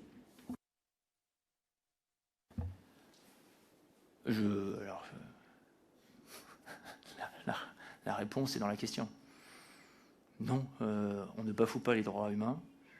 Et non, il n'y a aucune normalité à traiter qui que ce soit dans quelque pays que ce soit de manière non respectueuse. Que ce soit en France, au Niger ou ailleurs. Et nous appliquons d'ailleurs au Niger, en termes de radioprotection des travailleurs, les mêmes standards que ce que nous apportons, ce que nous appliquons en France. Donc il n'y a pas de différence dans nos standards sécurité, quel que soit le pays dans lequel nous opérons. Le cas de 2009 auquel vous mentionnez m'est inconnu. Je le dis très clairement, je pourrais faire les recherches qui correspondent. Je n'ai pris en charge les activités d'Areva, et en particulier les activités minières, qu'en 2014. Mais en tout cas, oui, en tant qu'industriel, on travaille sur les sujets de la sécurité, sur les sujets de la radioprotection. Nous avons aujourd'hui un taux de fréquence des accidents de travail mondial, y compris sous-traitants, inférieur à 1 accident par million d'heures travaillées, ce qui nous place parmi les entreprises les plus sûres, toutes industries confondues. Les meilleurs, on a encore du chemin à faire, bien entendu. Donc les meilleurs étant, il y a des entreprises qui sont meilleures que nous, mais on est clairement parmi les entreprises qui ont les meilleurs résultats en sécurité. Mme Mermos. Vous me permettrez simplement de m'étonner du fait, puisque cette affaire a quand même été publique, et donc je m'étonne du fait de vos responsabilités, y compris dans le nucléaire, que vous ne soyez pas au courant de cette affaire-là. Je m'étonne juste sur ce sujet. Je voudrais en venir sur la Hague pour avancer. Il y a eu certaines interrogations qui ont été posées sur ce sujet. Elles abritaient fin 2021 10 000 de tonnes combustible usé. On parle de débordement dès 2024, de saturation à 2030, d'une nouvelle piscine d'ici 2034. Le calendrier semble être à rebours. Et comment Orano prévoit-il de gérer ces produits à partir de 2024-2030, donc dans l'attente? Vous avez évoqué le discours de Belfort et que ça vous offrait des nouvelles ou des perspectives, en tout cas, ou de la clarté, sachant que les choses ne sont ni actées au Parlement ni dans la stratégie énergétique française. Donc il faudra attendre encore quelques mois, à moins que ce soit uniquement cette parole-là qui engage l'ensemble du pays sans débat. Mais en réalité, même avec la production actuelle des réacteurs français, il y avait des alertes sur ces saturations de ces capacités. Et donc, une interrogation, je la double aussi, puisqu'on a parlé du cycle fermé, ou comment recycler l'entièreté des combustibles. Étant donné l'absence de projets concrets de recherche ou à l'échelle industrielle de réacteurs à neutrons rapides, au moins jusqu'à 2050, est-ce qu'il ne vous paraît pas valable de rouvrir le débat sur la qualification de l'uranium appauvri, de l'uranium de retraitement qui est en attente dans ces piscines en déchets, donc les qualifier juridiquement? Bon, je pense que M. Knorr répondra, mais enfin, l'uranium appauvri, il est nulle part en piscine. Enfin, M. Knorr. Oui, donc deux questions différentes, effectivement. Sur les combustibles usés, et on a aujourd'hui dans les piscines de La Hague encore l'équivalent de 800 tonnes de place disponible. Donc ce à quoi nous allons procéder, et nous avons d'abord fait des études qui ont été en partie financées par EDF, et d'autre part nous approvisionnons les matériaux pour densifier ces piscines, c'est-à-dire être capable de mettre de manière plus resserrée, avec des équipements de séparation différents, plus de combustible. Donc on pourrait aller jusqu'à 3000 tonnes supplémentaires dans les piscines de La Hague progressivement entre 2024 et 2030. Donc nous avons déposé les demandes d'autorisation concernant. Ça rentre globalement dans les décrets de La Hague, et donc les autorisations de l'établissement le permettent. Simplement, les dispositifs techniques n'avaient pas été mis en place.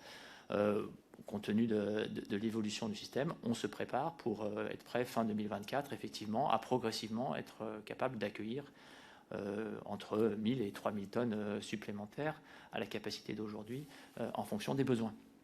C'est la réponse à votre première question, c'est bien une réponse industrielle qui permettra d'adresser les combustibles usés jusqu'à une éventuelle piscine centralisée.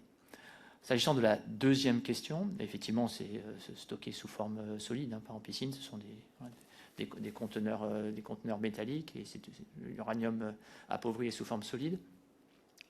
La question aujourd'hui, vous dites, faut-il revoir le débat? C'est une discussion qui est permanente sur l'utilisation de l'uranium appauvri, en particulier dans le plan national de gestion des matières et déchets radioactifs, auquel, d'abord, qui suscite soit des débats publics, soit des débats dans les groupes de travail de ce plan de gestion, qui sont organisés historiquement par la DGEC et la SN, et puis maintenant maîtrise d'ouvrage de la DGEC, donc de l'administration, et qui donne lieu à des débats publics, parce qu'il y a un avis de la SN qui indique que, ce que l'on fait d'ailleurs, les exploitants doivent développer de l'utilisation de cet uranium appauvri. Ensuite, je ne rejoins pas votre commentaire, en même temps qui ne me surprend pas, mais sur le fait qu'il n'y aura pas de réacteur rapide avant 2050, puisque clairement, pour toutes les puissances nucléaires mondiales, qu'elles soient russes ou chinoises, où ça existe déjà, ou américaines qui l'organisent pour la décennie 2030, on est bien dans des dynamiques beaucoup plus rapprochées. Donc voilà, maintenant, c'est aussi assez classique de vouloir la mort du nucléaire en indiquant que il n'y a pas de solution. Je me permets de dire que vous me prêtez des intentions. Je voulais parler du coup des démantèlements, qui me paraît aussi une question importante. Ça m'a toujours interrogée, comment on commence une industrie, on installe les centrales nucléaires, on exploite l'uranium, on installe les modalités pour pouvoir traiter ou stocker les déchets.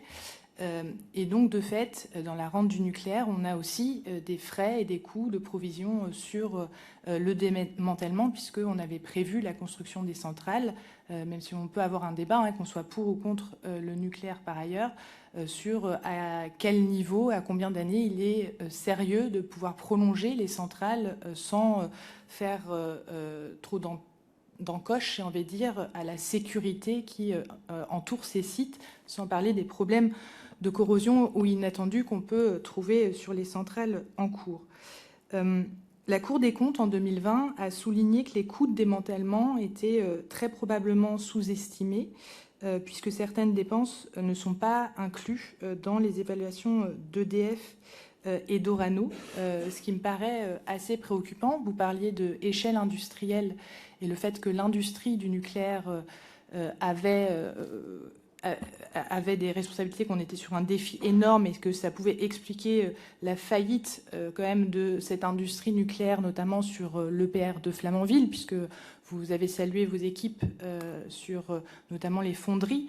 Moi, ce qui me perturbe toujours, c'est de dire on s'est lancé, et M. Proglio nous l'a confirmé, dans une technologie dont on ne savait pas et dont lui affirme qu'elle était impossible à effectuer, à réaliser, et avec un état de fonderie et d'industrie qui n'était pas en capacité, en réalité, d'assurer le bon fonctionnement et la sécurité du bon fonctionnement des nucléaires. Et donc, j'ai envie de dire, c'est le même pour le démantèlement des centrales. Vous ne l'ignorez pas, on va avoir un projet de loi qui va arbitrer sur l'allègement des normes de sécurité pour pouvoir les prolonger de 10, 20, 30 ans. Et donc, ma question est, est-ce que vous avez réellement provisionné, et est-ce que, pour une fois, l'industrie du nucléaire se met au diapason? Il y a une réelle filière. Les centrales nucléaires ont été, on l'a évalué à travers notre commission, construites dans un même pas de temps. Et donc, il y aura un démantèlement qui va devoir aussi se prévoir dans un même pas de temps et à une échelle industrielle. Et là, il y a aussi un savoir-faire peut-être français à faire valoir. Et donc, une question, puisque vous avez dit, pour nous rassurer, c'est souvent le cas, que impossible n'est pas français, malgré les nombreux défauts ou défaillances auxquels on s'est heurté, et qui mènent, ou en tout cas qui peuvent avoir amené à avoir jeté un discrédit effectivement sur la filière française, notamment l'obsession d'aller investir à l'étranger. Et on ne voit pas dans le développement, en tout cas, de la filière du nucléaire, comment elle a pu contribuer à garantir l'indépendance et la souveraineté énergétique française, compte tenu de l'approvisionnement à l'extérieur et puis du mauvais entretien, ou en tout cas de la prévision, y compris jusqu'au démantèlement, c'est-à-dire aller au bout du cycle des centrales nucléaires françaises. Bien, Monsieur Knorre, ça aura été la dernière question. D'accord. Je souligne juste que je ne ferai pas l'affront de répéter les critiques de mauvais style de mes interventions face à certains des invités qui ont été ceux de notre commission que vous m'avez formulés, Madame Lernos. Monsieur Knorre. Je vais essayer de reformuler la question. C'est parce qu'il y avait beaucoup de choses dans votre propos, donc vous me corrigerez. Je suis content que vous ne souhaitiez pas la mort du nucléaire, donc je partirai avec une certaine joie. Maintenant, il y avait beaucoup de propos, enfin, dans votre propos, il y a beaucoup de choses qui n'étaient pas la question. Donc je vais essayer juste de reformuler la question, vous me direz si j'ai bien compris, qui est est-ce qu'on sait démanteler les centrales nucléaires et est-ce que c'est bien provisionné? Donc je crois que c'est une double question. Hein, voilà. Donc oui, on sait démanteler des réacteurs nucléaires et on vient en 2022. Alors certes, pour le coup, Impossible n'est pas américain, mais avec nos équipes américaines et l'appui de nos équipes européennes, on a fini le démantèlement du circuit du réacteur, enfin des parties principales du réacteur de Vermont-Yankee, et on l'a fait en 4 ans après que le travail nous ait été confié. C'est vrai aussi, si je compare à l'Allemagne, que là on est sur le démantèlement d'un second réacteur aux États-Unis, celui de Crystal River, que les budgets sont comparables à ce qui se fait en France de manière plus ou moins forte. Ça reste beaucoup plus simple, désolé d'insister sur ce point-là, beaucoup plus simple qu'en Europe.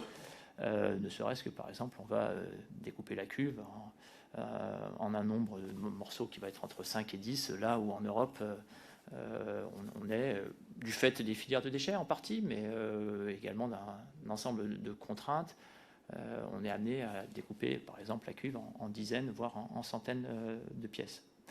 Donc oui, on sait démanteler des réacteurs. Oui, on peut le faire plus simplement parfois ailleurs, mais c'est pas en soi. Voilà, chacun a ses critères. On respecte dans chaque pays la façon dont ça doit être fait. Mais le retour d'expérience, et il y a simplement aux États-Unis une dizaine de réacteurs où quand vous venez, vous ne savez même pas qu'il y avait une construction auparavant. Ça c'est le premier point sur le savoir. Deuxièmement, sur les provisions, Orano a plus de 7 milliards d'euros dans son bilan pour démanteler ses propres installations. Il est régulé par l'administration là-dessus, avec un besoin à la fois d'avoir des fonds disponibles, hein, donc investis en actions, en obligations, ou simplement en liquidité. Et on dépense chaque année, puisqu'il y a des installations d'Orano qui sont déjà arrêtées, entre 200 et 300 millions d'euros pour avancer sur le démantèlement des installations anciennes. Ensuite, oui, on a parfois des débats, non pas sur les devis techniques, qui sont audités par des parties tierces mandatées par l'État, mais également sur la pleine application du principe qui fait qu'une entreprise publique à 90%, c'est très bien, doit mettre de l'argent de côté, c'est très bien, jusqu'à la fin de vie de ces installations, et on est complètement d'accord avec ça. Maintenant, est-ce que c'est utile? Et c'est in fine au régulateur de décider. Donc quand le régulateur décide, évidemment, on l'applique, de provisionner et de mettre de l'argent de côté dans une entreprise en 2022 pour payer la taxe foncière, dont je ne sais pas dans quel état elle sera, en 2070. Donc oui, on peut avoir des débats sur quels sont les fonds les plus adaptés, quelle est la meilleure utilisation de l'argent public, parce qu'on est là pour fournir de l'électricité décarbonée et fiable et compétitive. Est-ce que c'est la meilleure utilisation d'une augmentation de capital qui a été faite ou d'un dividende auquel on renonce que de mettre de l'argent pour payer des impôts en 2070? Donc il y a parfois des débats sur le périmètre, mais ce n'est pas en aucun cas la capacité technique à démanteler qui ne fait l'objet de ce débat-là. Voilà, merci beaucoup, Monsieur Knorre, pour votre disponibilité et la précision de vos réponses. On va poursuivre nos auditions avec une ancienne haut-commissaire à l'énergie atomique. Je vous remercie encore, je vous souhaite une bonne soirée et je suspends pour 5 minutes. Merci à vous.